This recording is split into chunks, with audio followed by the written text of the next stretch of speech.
Ya, sampai baik. Alhamdulillah, kita akan lanjutkan di bab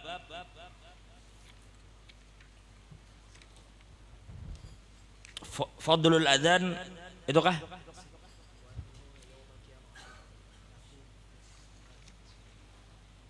Oh iya.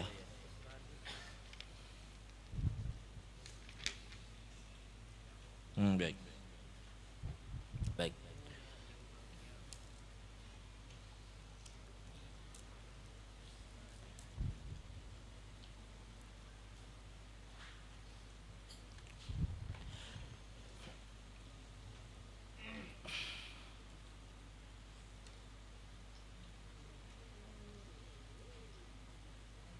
Yang muadzin kah?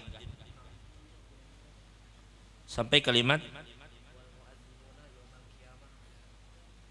Oh baik, baik. Alhamdulillah, yang kita muliakan para habaib kita, para anak cucu Nabi SAW, bil khusus guru kita Habib Muhammad bin Syekh Abu Bakar dan Habib Muhammad Abu Bakar bin Syekh Abu Bakar, dan juga seluruh habaib yang berada dimanapun mereka. Mudah-mudahan mereka panjang umur, sehat afiat, dan mudah-mudahan segala hajat mereka dikabulkan oleh Allah Subhanahu wa taala. Dan juga yang kita muliakan para tuan guru, guru Darmawi, guru Sirat, dan guru-guru yang lain.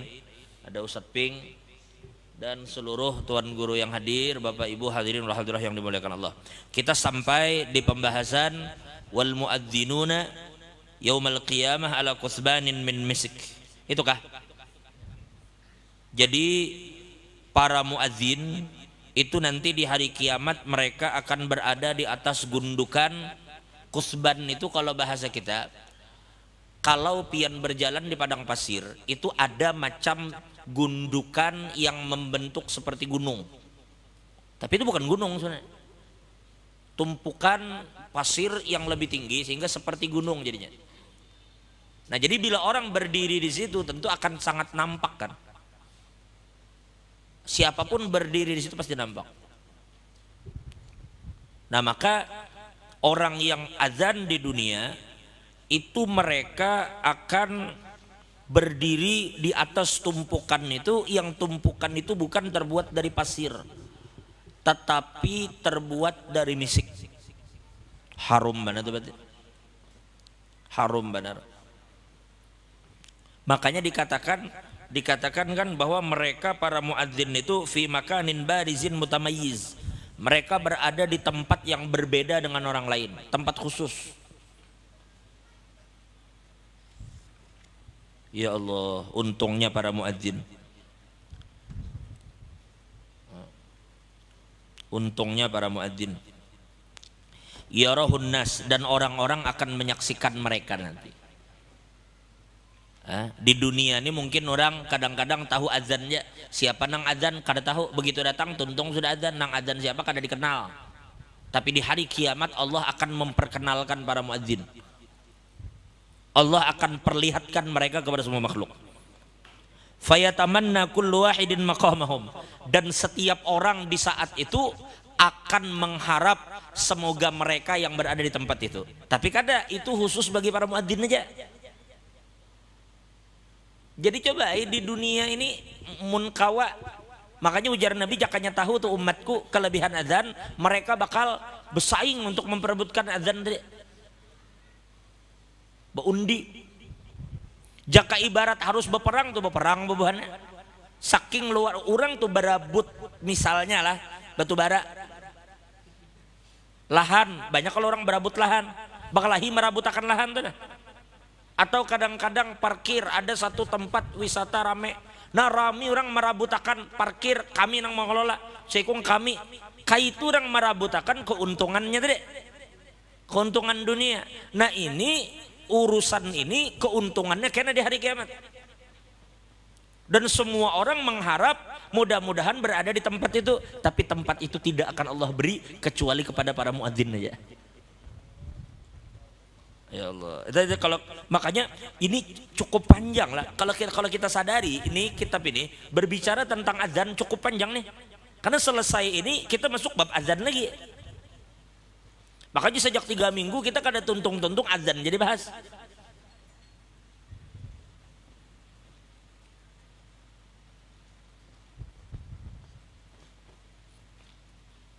Ya Allah.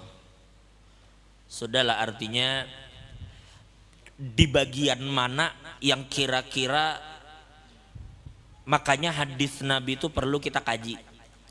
Karena terkadang karunia Allah itu bisa didapat ya, dengan sesuai profesi kita masing-masing. Pian bila hendak selamat, kada harus bermimpi untuk menjadi tuan guru. Dan terkadang keberkahan yang Allah berikan itu, coba kalau pian perhatikan lah, kan yang penting kayak apa caranya kita selamat di dunia dan akhirat. Kalau perlu masuk ke dalam surga itu berimbai dengan para nabi. Di dalam hadis Nabi katakan at-tajir as-saduqul amin ma'an nabiyyina wa siddiqina wa syuhada. Ini di yang hadir ini kan ada pedagang. Ada yang berjualan di toko, ada yang berwarungan, ada yang berjual nasi kuning, ada yang berjual mihun, atau berjual baju, apapun yang ingin jual. Dan ini kada hanya terbatas pada pedagang, termasuk pengusaha. Atau apapun yang orang berusaha itu nah. Ujar Nabi, orang yang berdagang, orang yang berusaha, tapi 2 syaratnya. Satu, inya jujur dalam usahanya. Jujur inya. Kada berdusta, jaka berdagang itu kada berdusta. Yang kedua, inya amanah. Kalau inya pegawai, diangkat orang jadi pegawai, inya amanah dengan apa yang diberikan. Pokoknya 2 syarat, di mana aja pian diletakkan. Jadi pedagang kah, yang ampunya toko kah, atau penjualnya kah, atau pegawainya kah? 1, selama pian jujur. 2, selama pian amanah. Maka Nabi menjamin pian akan dimasukkan surga beimbai dengan para nabi. Wasiddiqin wa syuhada, dan beimbai bubuhan siddiqin dan syuhada. Padahal betamu musuh kada suah, maangkat parang kada suah, betamu musuh pun kada tapi wani juga. Tetapi begitu mati berada di derajat para syahid, para syuhada. Kok bisa? Sekalinya si di dunia berjaga toko aja, tapi jujur di dalam perdagangannya. Jadi jangan dipikir bahwa pintu keselamatan itu hanya melulu bagi orang yang duduk di atas sajadah. Bagus kita beribadat, tetapi ingat, ternyata Nabi pun menjamin bagi orang yang mencari nafkah di luar sana, dan inya jujur di dalam mencari nafkah itu, dan inya amanah, inya masuk surga beimbai para nabi. Kurang apa menurut pian nih janji nih? Ma'an nabiyin, beimbai para nabi. Hah? Ya Allah. Pasti jujur-jujur bila berusaha habis saya. Jadi kesimpulannya, majelis ini sebenarnya adalah diantaranya memberikan optimisme, semangat kepada kita semua apapun profesi kita, bahwa ridho Allah itu akan kita gapai selama kita jujur dan amanah. Bahkan ada peduli pian di mana, pian mau ojek, pian betani, pian betukangan. Nabi bersabda, Nabi ditanya orang, ya Rasulullah, ayyul kasbi atyab. Ya Rasul, amalan apa sih yang paling bagus? Artinya gawian yang paling baik itu apa? Gawian yang paling baik itu apa? Apa jawaban Nabi? Seandainya nih kita harus mencari nafkah, begawi, maka gawian yang bagus itu apa? Sehingga kita mendapat nafkah, mendapat rezeki. Ujar Nabi, amalur rajul biyadih. Yang afdal itu adalah nafkah yang didapatkan dari hasil tangan seorang.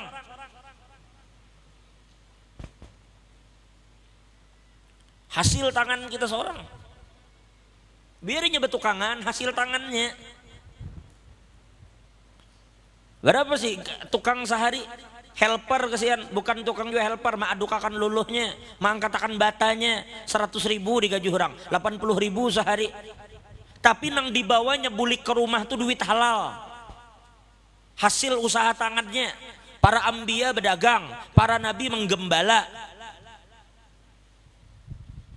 Coba Ada yang menjahit, usaha tangannya. Ada yang menenun, ada yang melunta iwak, ada yang bertani. Pokoknya usaha tangan seorang itu nang dimakan, itu nang berberkah, itu yang atyab, itu yang paling baik. Pokoknya hasil usaha tangan. Cobain copet lah. Jangan copet hasil tangan, jadi sekalinya copet yang halal. Baik. Yang kedua, tadi apa tadi, usaha tangan kita seorang lah, apapun itu, apapun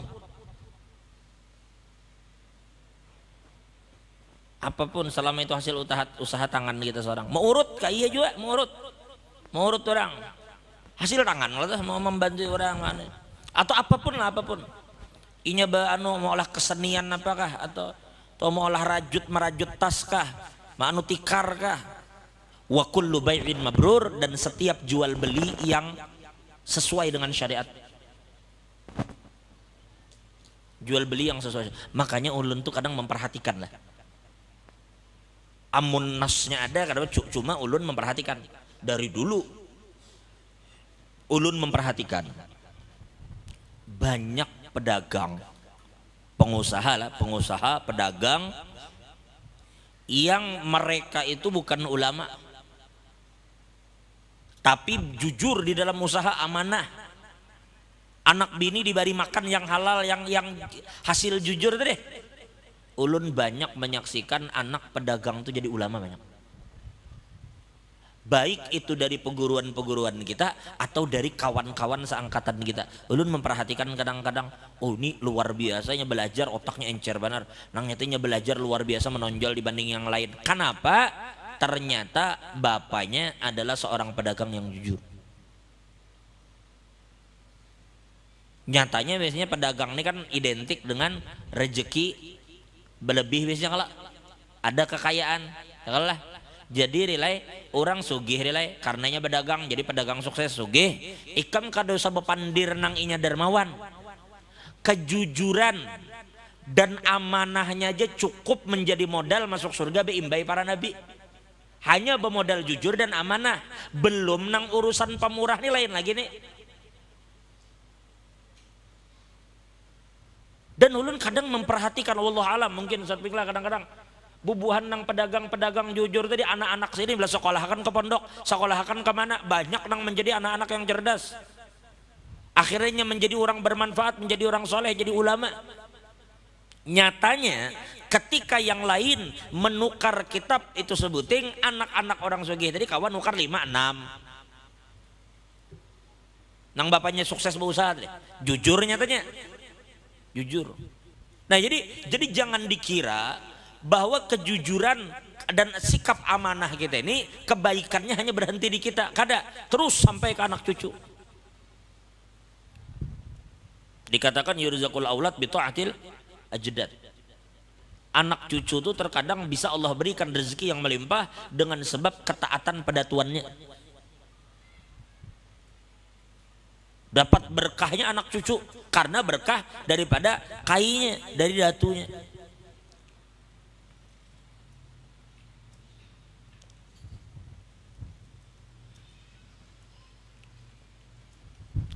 Ala kulli hal. Lalu kemudian wala yahuluhumul fazaul akbar, dan mereka tidak akan direpotkan dengan huru hara hari kiamat. Mereka tidak akan gentar, tidak akan dibuat takut dengan berbagai macam peristiwa-peristiwa mengerikan yang terjadi hari kiamat. Mereka santai aja, kada tahu urusan orang di sana. Jaka ibarat kita nih tadi di dalam sini kada tahu kisah pada bubuhannya di luar abut hujan. Karena kita di sini naung. Kada tahu ulunnya kenapa dalam hati ulun berdirian sekalinya hujan di luar. Kita di dalam kada tahu di luar hujan. Karena kita asik di dalam, kada tahu di luar kehujanan.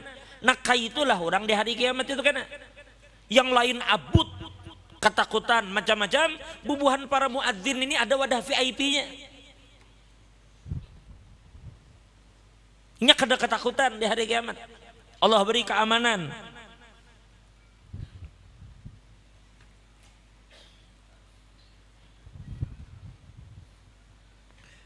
Mun orang tahu nang ini keutamaan muadzin nang ini dihabarkan, jangan-jangan ada kena dari takuni cita-cita apa jadi muadzin jar.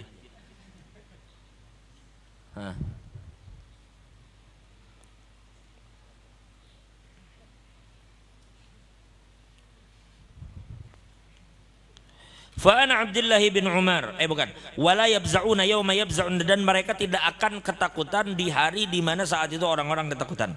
Warwi an Sayyidina Abdullah bin Umar anna Rasulullah sallallahu alaihi wasallam qala salasatun ala kusbanil misik. Ujar Nabi, ada 3 golongan orang yang mereka akan berada di gundukan di atas di gunung misik kita. Berada di tempat yang tinggi yang terbuat daripada misik, yang mereka itu nampak di hadapan manusia yang lain. Dan mereka berada di tempat yang berbeda. Siapa yang mereka yaghbutuhumul awwaluna wal akhirun, sehingga orang-orang bahari yang sebelum zaman kita, umat Nabi bahari itu kehandakan banar melihat makom itu. Ibaratnya karena di hari kiamat Allah akan mempertontonkan ada sekelompok orang yang mendapat nikmat besar, kedudukan khusus di sisi Allah, yang kedudukan itu sangat didambakan, diidam-idamkan oleh orang-orang yang sebelum kita dan setelah kita. Umat Nabi Daud, umat Nabi Sulaiman, umat Nabi Idris, umat Nabi Hud, umat Nabi Musa, sampai manusia bakal hari kiamat kena mereka akan mendambakan dan mengimpikan tempat itu. Tapi sayangnya itu tempat diperuntukkan Allah hanya untuk 3 golongan. Menurut hadis ini hanya untuk 3 golongan ini yang menempati tempat itu.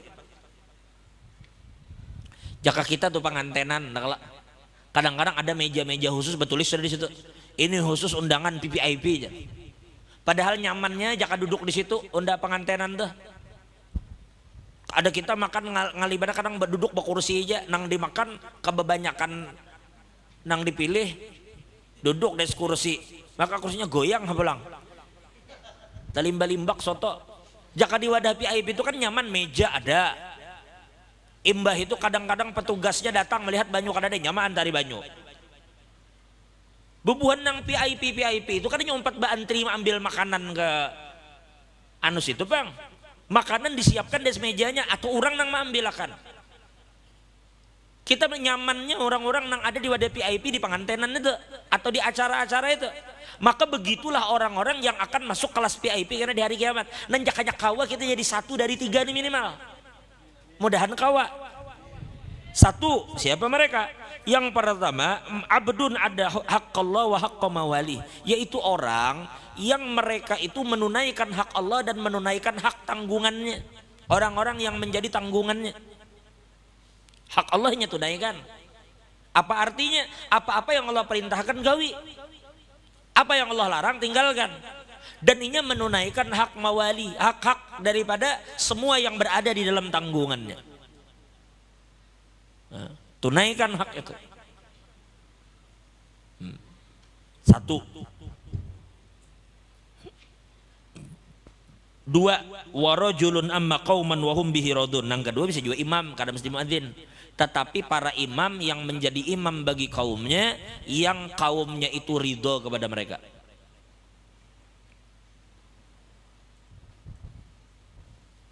Lah, kenapa jit anajit? Enggak ada Badarudin nih sudah turun.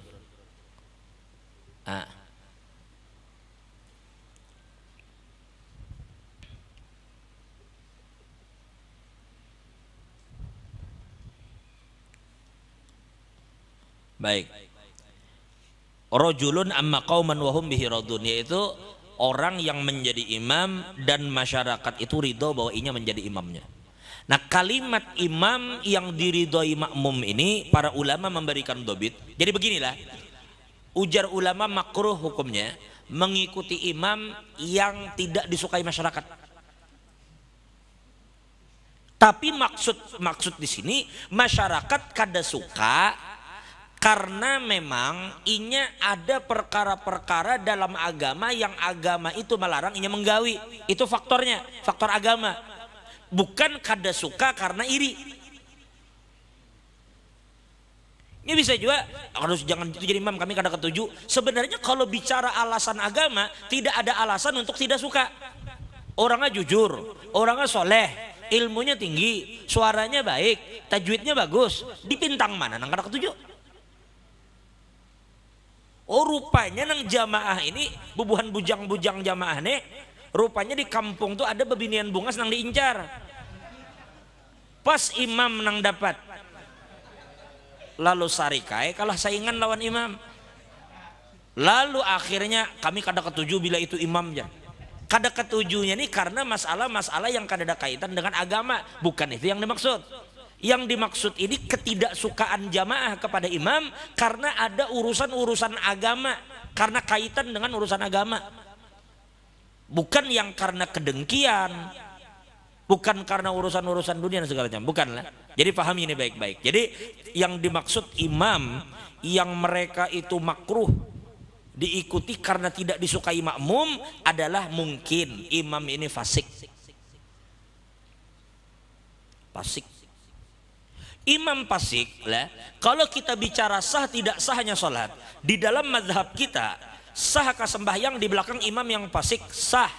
Tetapi ulama, sebagian ulama mengatakan sembahyang sendirian, ujar ulama, lebih afdal daripada sembahyang di belakang imam yang fasik, menurut sebagian ulama. Atau jamaah kita sedikit, ini langgar nih orang jamaahnya dikit, padahal di mana ada jamaah banyak lebih afdal mengumpati jamaah banyak pada yang sedikit, mestinya kalau imamnya sama-sama baik. Tapi kalau imam jamaah banyak tuh fasik, sedangkan imam jamaah sedikit nih soleh, umpati imam nang jamaah sedikit.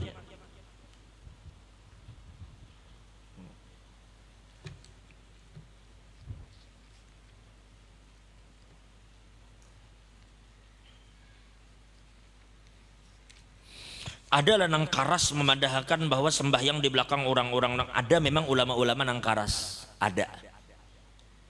Makanya macam kayak sembahyang zuhur di belakang orang nang sembahyang asar, sahlah. Paham maksudnya nih lah. Nyata-nyata iril ini menjamak zuhur dengan asar di jamaknya, di jamaknya. Iril di tengah jalan ketemu di di Tau Sumedang. Lalu iril sembahyang zuhur 4, asar 4. Sarwani pas di situ juga. Tapi Sarwani ini ada sembahyang zuhur, iril sedang sembahyang asar. Kembayang apa iril? Asar. Zuhur sudah kah? Sudah jar. Waduh jar Sarwani, aku nak sembahyang zuhur nih. Sedangkan iril asar, sudah aku 4 aja. Lalu iril jadi imam tapi sembahyang asar. Sarwani jadi makmum tapi sembahyang zuhur. Pertanyaannya, sah kada sembahyang itu? Di dalam mazhab kita sembayangnya sah. Sah. Yang kada boleh itu mengikuti imam yang berbeda jenis sholat. Maksud jenis sholat bukan antara zuhur dengan asar, tapi orang sembayang jenazah kita sembayang zuhur. Itu kepintaran kannya. Orang sembayang jenazah fardu kifayah nyabu zuhur. Kayak pakai saja mau umpati sembayang zuhur di belakang orang kifayah. Tapi orang bejuhur atau orang basar kita sembayangnya jenis berbeda. Ulama mengatakan boleh, boleh. Tapi sementara ulama katakan lebih baik sembayang sorangan daripada sembayang di belakang imam yang begitu.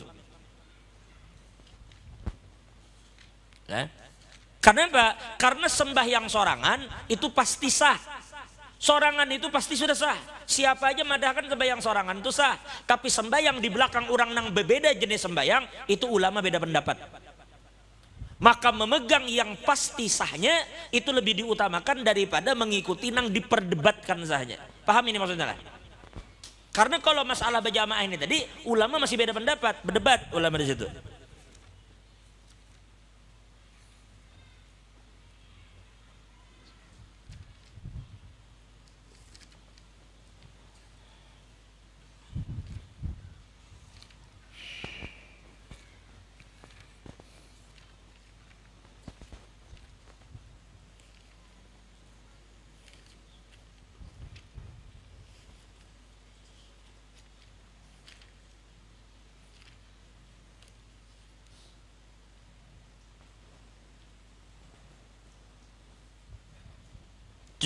Wa yasihu zuhru khalfal asr, dan sah sembahyang orang yang sembahyang zuhur di belakang orang yang sembahyang asar, atau makmumnya adalah orang yang mengkodok. Ulun tuntung bejuhur da sorangan, tuntung bejuhur bewirit. Imbah bewirit melihat ada orang di masjid hanyar masuk juga sembahyang juhur sorangan, nya terlambat. Ulun berjamaah lawan guru Darmawi, lawan Habib Muhammad berjamaah. Tuntung salam bersandar ulun. Habis itu ada jamaah baru datang masuk sembahyang juhur. Baru ulun ingat astagfirullahaladzim, aku sumalam kadingat bejuhur. Keasikan. Sumalam ada repot misalnya mau urus vaksin macam-macam. Kadingat lagi juhur misal. Berarti kan ada utang juhur nih. Baru hendak mengkodok. Maka kita mengkodok di belakang orang yang sedang sembahyang adaan. Itu boleh ya. Sah hukumnya. Kalau bicara sah kada sahnya. Sah.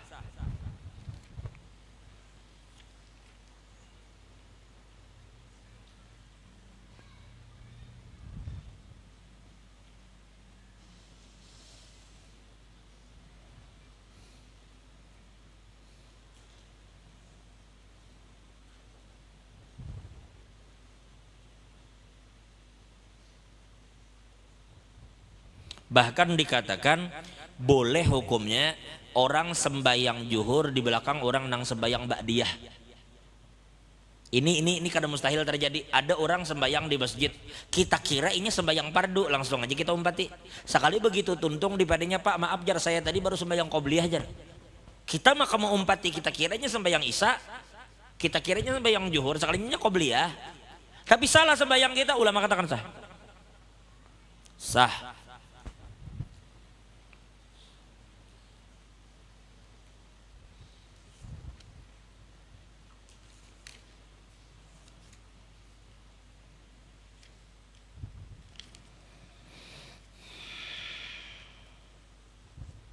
Coba lihat, hukum berjamaah itu ujar ulama makruh idza kanal imamu fasiqan au mubtadi'an.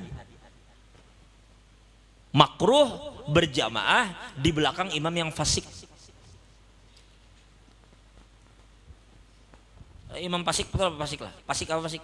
Fasik itu orang yang melakukan dosa besar atau terus-terusan mengerjakan dosa kecil.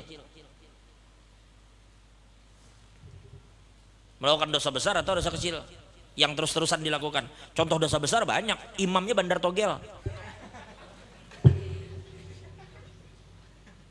misalnya, atau apa, atau imamnya pembohong, bila berjualan berdusta, atau bisa mengambil duit orang, terindikasi kada jujur. Meskipun tuh imam bujur dijadikan imam rawatib, sekalinya kada jujur misalnya udah ganti aja imam tuh. Kan kamera CCTV wah ini di masjid banyak. Misal, tapi kada terjadi bang lah di sini. Misalnya sekalinya nang mengambil kada bang lah imam kada mengambil pang. Misal di mana di daerah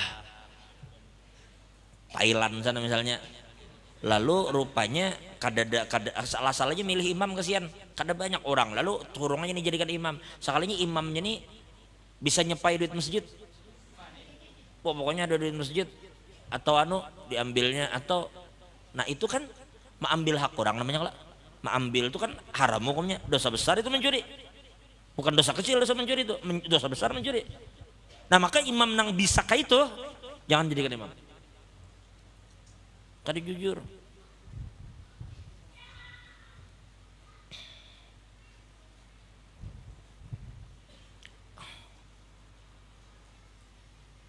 Atau uja melakukan, atau mubtadi.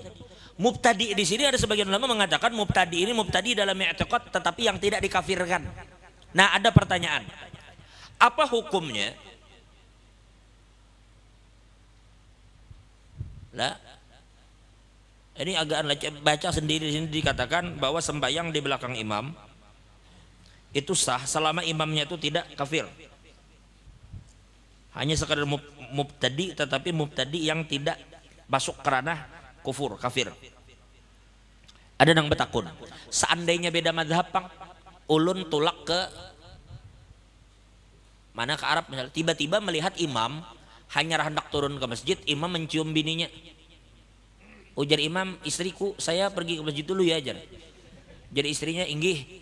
Lalu di bersalaman ciumnya bininya. Umat kita melihat berarti imam itu langsung masuk masjid jadi imam. Padahal dalam mazhab kita bersentuhan laki bini batal udu kan. Lalu imam kita kalau dalam pandangan kita berarti batal udunya. Tapi imamnya kada. Menurut imam bersentuhan bini kada batal. Rupanya imam memiliki mazhabnya sendiri. Entah inya mengikuti mazhab Imam Malik kah? Imam Malik mengatakan dalam mazhab Malik bahwa bersentuhan dengan bini selama tidak bersyahwat tidak batal. Kada ada urusan selama kada bersyahwat kada batal. Kecuali bersyahwat baru batal. Tapi dalam mazhab Abu Hanifah lebih ringan lagi. Bersyahwat kada batal. Nah, jadi mazhab kita Syafi'i bersentuhan batal. Nah dalam kasus ini imam kita ternyata memilih pendapat Imam Malik atau pendapat Imam Abu Hanifah bahwa bersentuhan bini kada batal. Bolehlah diikuti. Bolehlah diikuti imam seperti ini. Boleh. Boleh. Itu imam-imam rata-rata Masjidil Haram itu kan begitu. Ada yang mungkin saja imamnya kadang baca bismillah di waktu baca Fatihah. Sedangkan menurut kita bismillah itu bagian dari Fatihah. La salata liman lam yaqra bi Fatihatil kitab. Sedangkan kita yakini basmalah itu ayatun minal Fatihah. Maka dalam mazhab kita baca Fatihah itu wajib dengan bismillah. Tapi menurut mazhab lain kada. Inya langsung saja alhamdulillahirabbil alamin. Kada bismillah. Kayak apa sembahyang di belakang imam begitu? Maka ulama mengatakan sah. Ulama mengatakan ada kaidah al-ibrah bi'tiqadil muqtada bih. Yang dijadikan patokan adalah keyakinan yang diikuti. Al-ibrah bi'tiqadil muqtada bih la bi'tiqadil muqtadi. Yang jadi patokan keyakinan imam. Menurut imam sembayangnya sah kada? Menurut imam sah, sudah sah. Kalau repot kita. Amun kai itu ngalih bana hendak tulak ke Masjidil Haram.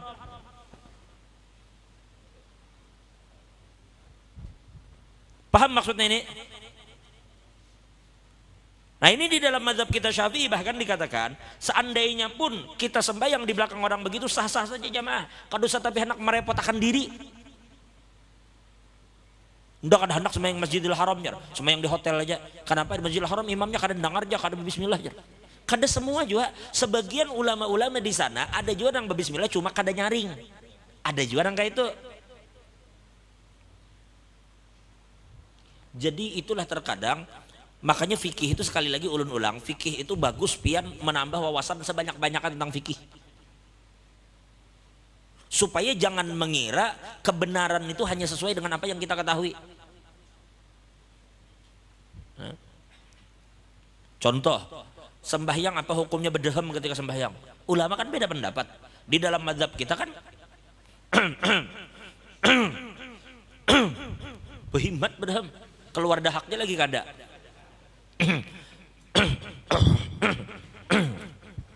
Apa hukumnya berdehem ketika sembahyang? Batal kada sembahyang? Batal kada sembahyang? Batal. Makanya perhatikan, kalau kita memperhatikan lah macam kayak di Martapura, kadang-kadang guru-guru kita bisa hendak kehilangan suara. Harusnya itu hanya bisa dipulihkan dengan berdehem. Tapi sidin terus tidak berdehem kecuali ujar kita dalam mazhab Syafi'i, kecuali kita kada bakal bisa baca Fatihah kecuali dengan berdehem. Sandat sudah rakungan.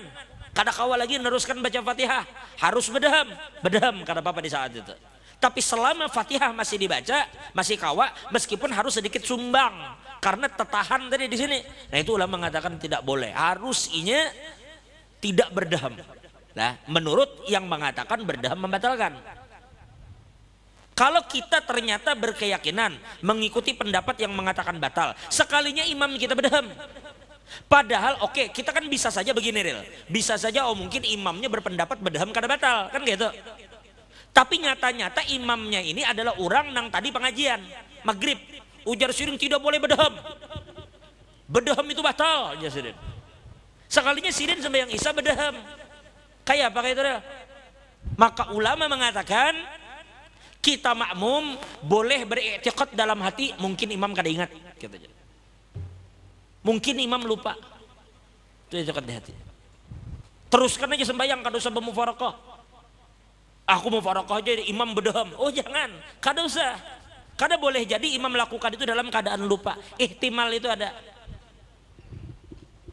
Paham itulah? Baik. Jadi di sini dikatakan makruh kan apabila imamnya fasik. Jadi sekali lagi ulun ulang, yang dimaksud dengan imam yang diridhoi oleh makmum adalah imam yang memang mereka itu diridhoi karena agama. Dan kalau bisa jangan memilih imam yang tidak disukai masyarakat. Tetapi sekali lagi tidak disukai bukan karena urusan-urusan yang kada berkaitan dengan agama. Ini bisa juga di kampung tuh masyarakat ketujuh berjudi. Lalu ada tegas bersuara ulama, haram berjudi jasirin. Ini. Di kampung tuh orang ketujuh riba, hantam sini kada boleh riba, haram. Lalu masyarakat kada ketujuh. Oh bukan ini yang dimaksud. Dalam urusan ini kada ada urusan, tetap sini jadi imam. Bukan dibenci karena menyuarakan yang hak, bukan. Tapi tidak disukai karena memang inya melanggar urusan-urusan agama, itu loh maksudnya. Baik. Selanjutnya yang terakhir, yang ketiga, warajulun yunadi bisolawatil khams fi kulli yaumin wa lailatin, yaitu orang yang mereka itu memanggil orang untuk melaksanakan salat dalam sehari semalam sebanyak 5 kali. Iya Bilal, ya muadzin. Ya Allah, untungnya bukan muadzin. Jadi kada usah bekecil hati pian. Pajar anakku jar puluhan tahun sekolah di pondok bulik-bulik jadi Bilal luar aja. Jangan diremehkan Bilal. Mbak puluhan tahun mondok tuh harus jadi apa sih? Ini jadi Bilal itu, ini sedang mengamalkan apa yang inya pelajari di kitab tuh. Makanya kalau pian pernah mendengar lah, ulun pun kadang bila melihat itu rasa kita ini mesti introspeksi diri lah. Dan ini ulun sampaikan untuk diri ulun pribadi, untuk anak-anak bini, keluarga ulun seorang. Ulun melihat potongan video Abah Guru. Itu Sidin sampaikan entah tahun berapa, ujar Sidin berwasiat, dan wasiat itu ditulis lagi, bukan diucapkan aja. Maksudnya ujar Sidin, anakku, maksudnya anak Sidin yang berdua. Mudah-mudahan panjang umur sehat afiat anak Sidin yang berdua. Ya. Ujar Sidin, anak Sidin yang berdua, pertama aja Sidin, yang penting satu, lajarinya mengaji. Mengajinya bisa baik, belajar lawan misalnya lawan guru Fahmika, lawan siapa Sidin, melajari mengaji, belajar mengaji, baik ngaji sudah. Bacaan baik dalam mengaji. Bagus artinya. Yang kedua Sidin belajar tata cara sholat ibadat artinya. Entah Sidin belajar lawan guru Mu'az lawan siapa Sidin. Kan ada kalau videonya tuh. Lawan guru Mu'az Sidin belajar misalnya. Baca Quran dah bisa, sembahyang sudah bisa. Nah imbah tuh Sidin biar kadang harus nang ibarat ini masalah fikih, ini perbedaan pendapat ulama kada. Aku Sidin sudah tinggali juga toko ada, harta ditinggali. Maksud Sidin jadilah kena kalau bisa ada sudah usaha diberi, kada harus dong kalau bang jadi tuan guru kada. Maksud Sidin kalau bisa kena misalnya habis sembahyang zuhur ada jamaah di masjid, undang ke rumah bawai makanan. Kenapa? Karena sifat para aulia itu adalah pemurah. Berarti seakan-akan guru tuh hendak menyampaikan ke kita juga beratan bahwa jangan mengira jalan jadi wali itu harus selalu berjubah bebulang, nang membuka kitab membaca di muka. Kada. Betapa banyak para pedagang-pedagang yang sukses, yang mereka itu pemurah, boleh jadi mereka itu nang wali. Karena wali itu pada hakikatnya tersembunyi. Siapa yang madahkan ciri-ciri wali itu harus berjubah? Siapa yang madahkan ciri-ciri wali harus berbulang? Kada begitu kan? Mereka bertakwa kepada Allah, para wali itu. Mereka takut kepada Allah. Mereka pemurah dengan amanah yang Allah berikan kepada mereka. Maka boleh jadi kita katakan hari ini boleh jadi banyak para aulia bersembunyi di belakang toko. Ada yang jadi pedagang, ada yang jadi pengusaha. Boleh jadi ada yang jadi macam-macamnya, memberi manfaat sekian orang banyak. Karena hakikat para aulia begitu. Nya kada memperhatikan dirinya pribadi, bukan abid. Wali itu lain abid. Orang nang rajin beribadah tuh ngaranya abid. Rajin beribadah belum tentu alim. Orang alim, orang-orang mengerti hukum. Orang alim belum tentu pulang abid. Ada alim, ada abid, belum tentunya para wali. Tapi kalau sudah mencapai derajat aulia, nah itu seakan-akan guru ingin menjelaskan ke kita salah satu jalan tuh anak menjadi para aulia itu adalah menjadi orang pemurah. Makanya tadi ulun katakan kepada nang hadirin ibarataan, kalau nyepian memang Allah takdirkan jalan hidup tuh berdagang, berdagang aja kada apa-apa. Nang penting jangan sampai dagangan melalaikan pian. Jangan kada ingat di sembahyang, kada ingat di waktu nuntut ilmu. Terus saja berdagang, bawa usaha jalankan aja. Berapa banyak dakwah itu justru sangat didukung dan dibantu oleh orang-orang yang mampu. Lihat Nabi ketika berperang, lihat kayak apa jasa Sayyidina Utsman, lihat jasa Sayyidina Abdurrahman bin Auf, lihat jasa Sayyidina Abu Bakar Siddiq. Mereka menyumbangkan hartanya untuk kepentingan fisabilillah. Kayak itu lah. Maka jangan heran juga bila tiba-tiba ada tuan guru berdagang ya. Nah, pajar guru tuh berjualan juga lah. Nang aneh tuh guru nyopet. Namun guru berdagang sih berjualan tapih, berjual baju, kena berjual siwak, kena berjual minyak harum, kena berjual, kenapa kada boleh?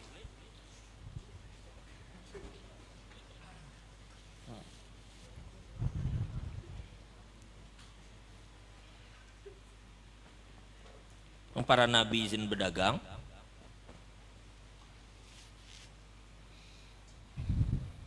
Iyalah kulli hal kita berjalan di jalan masing-masing lah. Bila Allah ma'andak pian ni makom asbab, jalani makom asbab. Bila Allah ma'andak pian ni makom tajrid, jalani makom tajrid. Ini ada juga pulang orang duduk aja pulang di sejadah. Memang beribadat kuat rezeki datangan seorang, ada memang orang begitu. Tetapi kita nang memang Allah andak harus begawi itu, bila hendak dapat rezeki dasar begawi ya sudah jalani, berarti kita di makom asbab.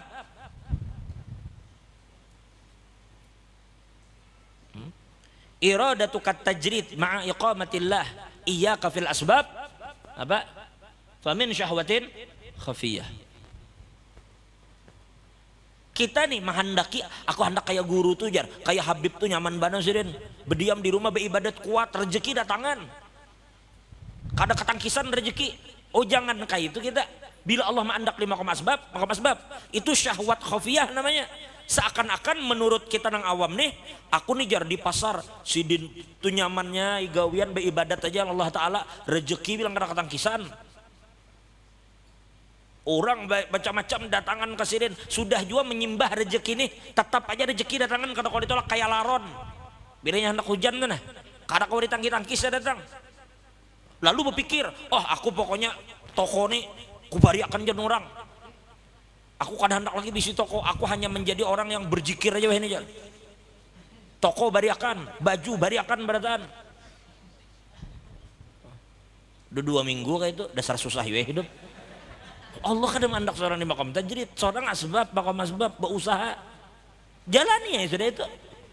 Karena kekayaan yang didapat, perhatikan anak yatim, perhatikan orang-orang susah. Berarti menghendaki Allah kebaikan kita lewat jalan asbab.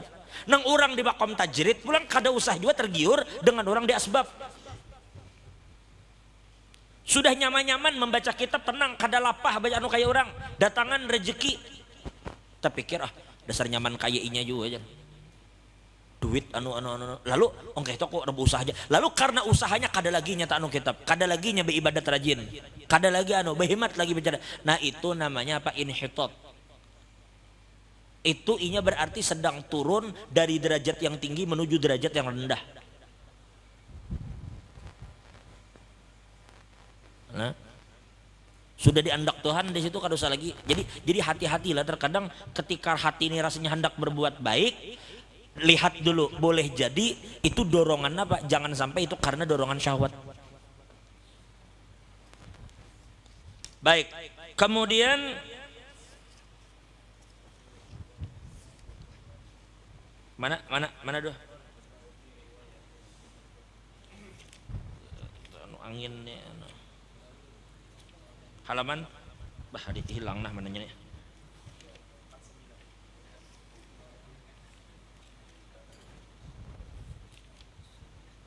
Oh ya.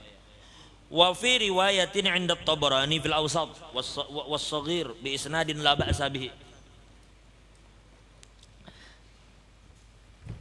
Nasyadana datul ula yahuluhumul faza'ul akbar wa la yanaluhumul hisab hum ala kusubin min miskin hatta yufragha min hisabil khalaq.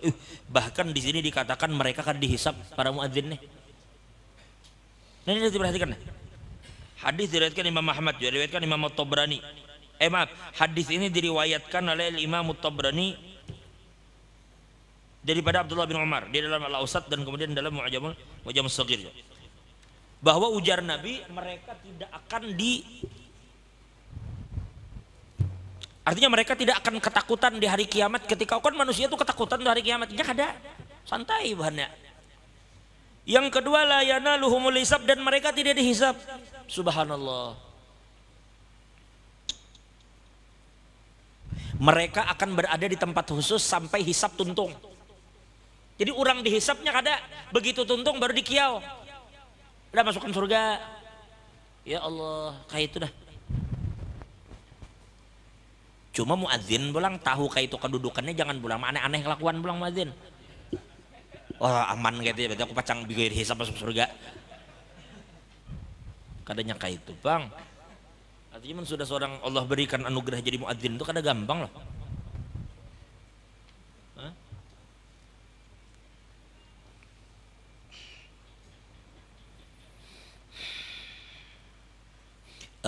Hisab ini dahsyat lah.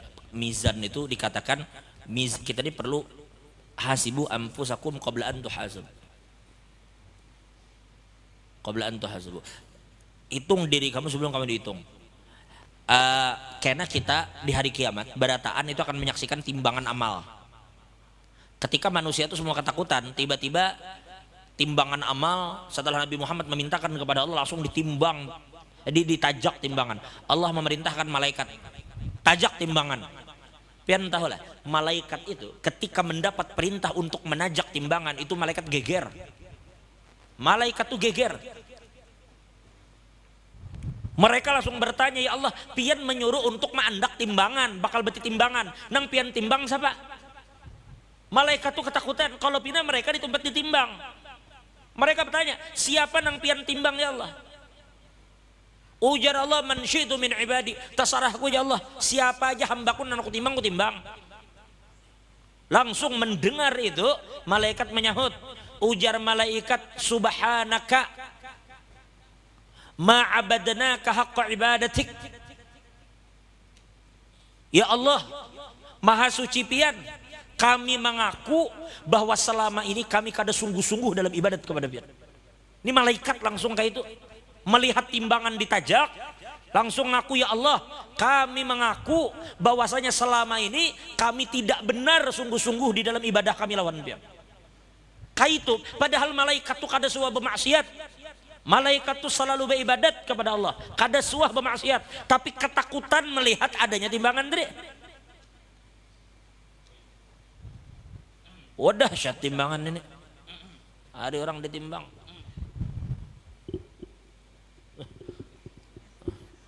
Tukang timbangan datang.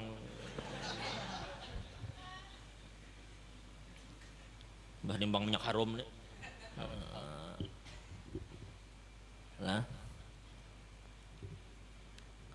Nah itu adalah jadi para ulama, makanya banyak kita menyaksikan di Hadramaut itu terkadang para habaib-habaib besar itu adzan karena dahsyatnya tadi yang didapatkan. Jadi jangan gengsi, kok gengsi?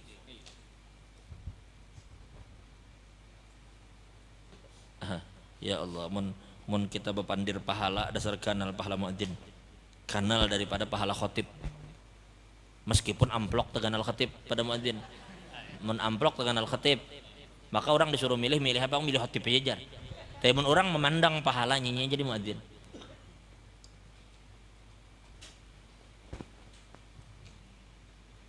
Subhanallah. Wa fi riwayatin ukhra inda Tabarani fil Kabir an Ibnu Umar radhiyallahu anhu maqala "Lau lam asma'u min Rasulillah sallallahu alaihi wasallam illa marratan wa marratan wa marratan hatta adda sab'a marrat lama haddatsu bihi ay sami'tu Rasulullah sallallahu alaihi wasallam yaqul thalathatun ala qusbanil misik." Ujar Abdullah bin Umar, seandainya aku tidak mendengar ini dari Nabi, sin mengulang 3 kali sampai 7 kali mengulang, berarti kan Nabi menekankan nih, maka sin ku sampaikanlah ke kalian ini. Ya ini tadi kisahnya, ada 3 golongan yang mereka akan berada di tempat yang tadi, ala qusbanin minal misik tadi. Yang pertama,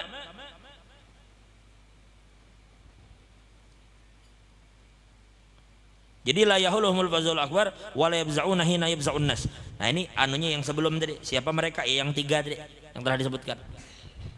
Nah, baik. Wal muadzin al muhtasib kasyahid, orang yang azan semata-mata mengharap keridhaan Allah, itu kedudukannya seperti orang mati syahid.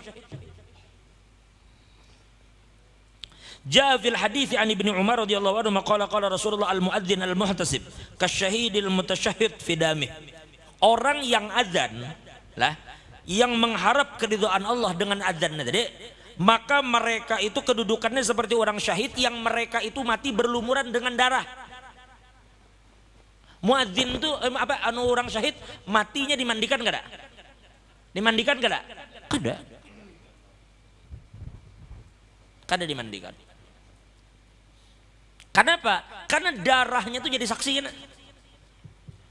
Nah kedudukan orang azan meskipun kada berdarah seperti orang syahid. Ya Allah.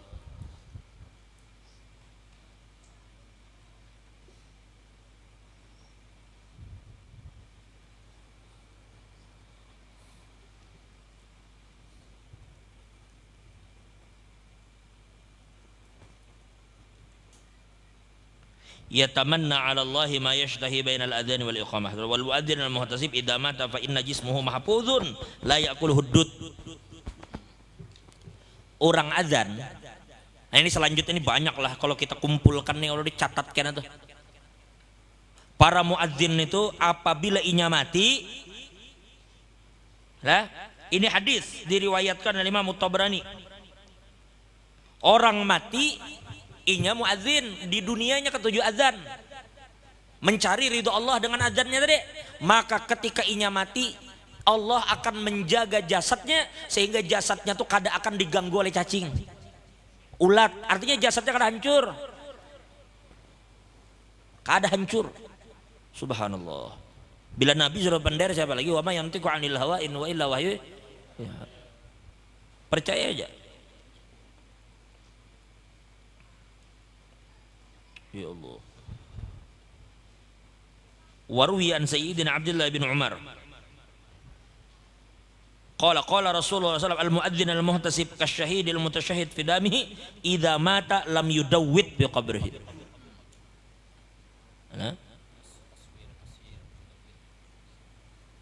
Apabila inya mati para muadzin tadi, inya kada akan dihurung oleh ulat, oleh cacing, artinya kada akan busuk jasadnya.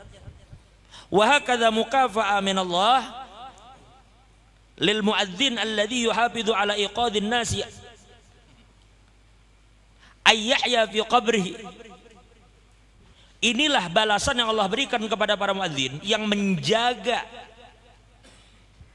azan tadi untuk membangunkan manusia atau mengingatkan manusia tentang masuknya waktu salat, bahwa mereka itu hidup di dalam kubur. Hidup para muadzin di kubur. Wa yash'uru bi na'imi rabbi, dan mereka akan merasakan nikmat yang Allah berikan kepada mereka dalam kubur. Tuh jadi bila ada laki bahari muadzin meninggal, insya Allah yakin ya bahwa laki itu insya Allah akan mendapat nikmat besar dari Allah di dalam kuburnya.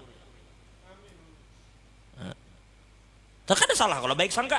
Ana inda dhanni abdi bi jar Allah taala.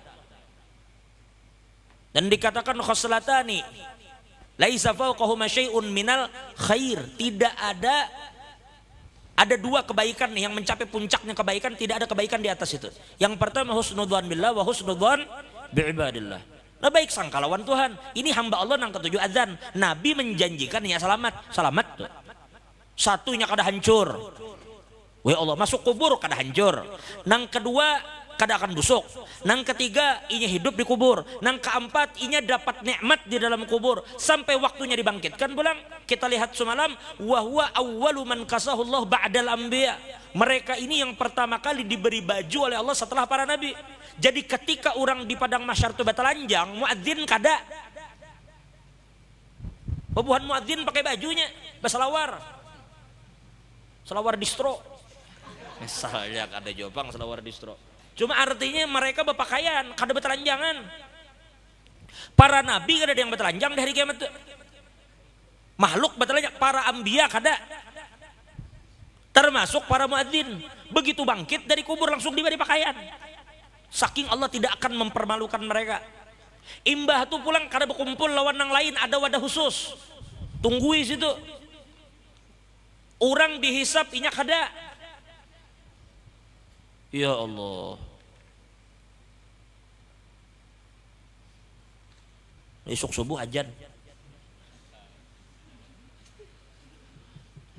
Esok subuh yang ajan abid. Abid ajan subuh esok. Bergantian. Nah.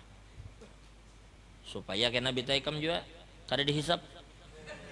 Bergantian.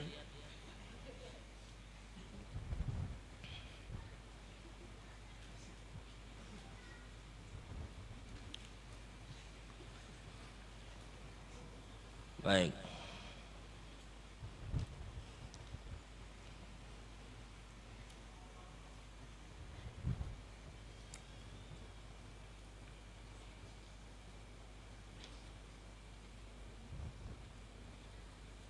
Mana doh hilang terus mana nyegram? Sebab hilang gitu. Tuh anu angin lah.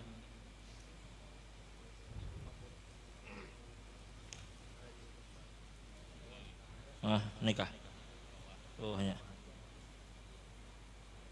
Oh ya.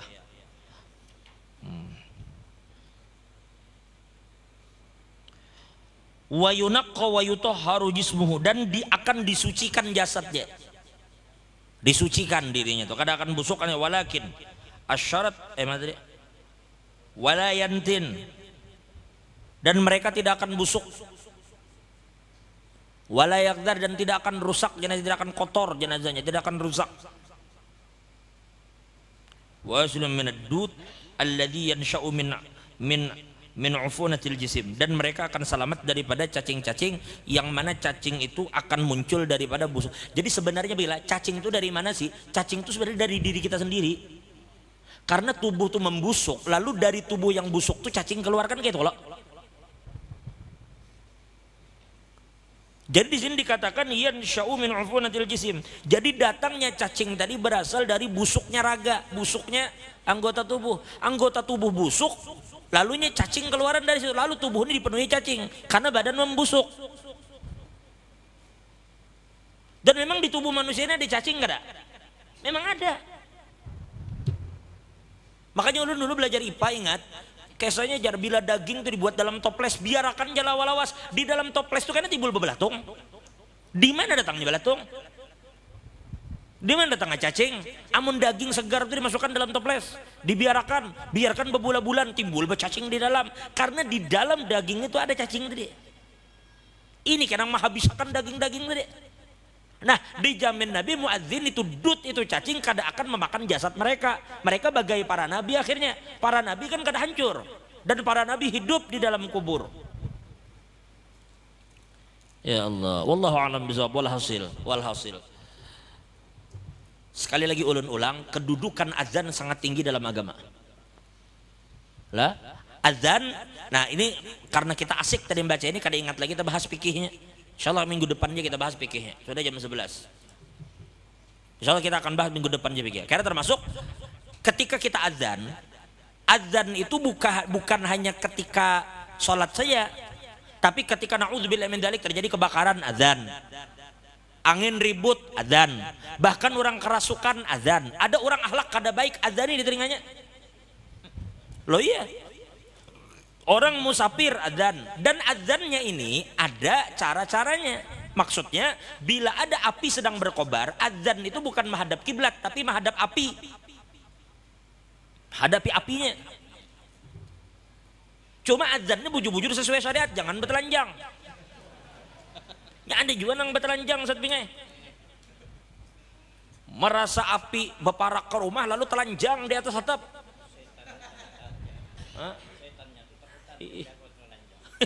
Enggak ada makin lakas api datang. Naudzubillah min dzalik. Bertelanjang ya, bertelanjang. Kenapa bertelanjang? Azan bujur-bujur azan. Nah, habis itu bila orang musafir, azannya pun adalah ke arah kemana mereka berangkat. Jadi di belakang kita nih orang tulak di Guru Hanif tulak musafir menuju ke mana orangnya? Nah, itu tulak dari sini musafir kemana ke? Ya Sungai Dama.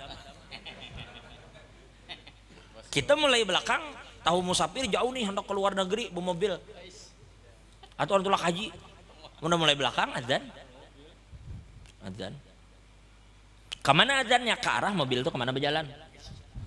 Mudah-mudahan diberikan keselamatan oleh Allah kayak itu kita. Pun. Bahari jar guru Darmawi kan bahari sirin bakapal tolak ke Martapura. Jadi jar sirin kapal itu bilanya sudah mulai belabuh bano belayar ada nang ajan sini di pinggir tuh bujur itu dong bujur memang. Wah ini siapa ada ajan di terminal? Bisa itu malah relawan terminal ada pesawat mulai naik ajan. Wallahu a'lam. Karena adzan tuh mudah-mudahan diberi keselamatan. Orang mati nang kayak orang hanyar lahir di adzan kan dikomatkan orang mati gitu ya. Cuma jangan diganti-ganti. Jangan diganti-ganti kalimatnya. Bila komat jujur. Kada usah nang qad qomatil qiyamah. Pernah kita takuni kenapa jadi membaca qad qomatil qiyamah? Kenapa kada qad qomati sholah? Soalnya kita kada sembahyang ya. Mbah jadi kita pas orang kebakaran itu bang kayak Pak. Kenapa jadi hayya ala sholah? Ajan. Padahal kebakaran. Kenapa jadi hayya ala sholah? Jakanya hayya ayo kita memadamkan api. Tapi kan tetap hayya ala sholah. Jangan diubah-ubah bila sholat bila qad qomati sholah qad usah diubah jadi qad qomatil qiyamah.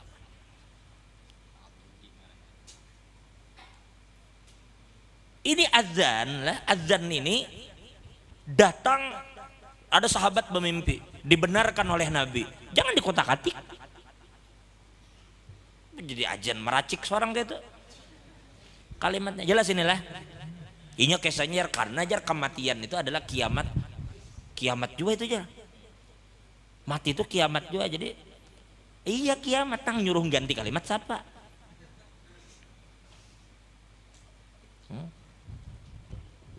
Ala kulli hal.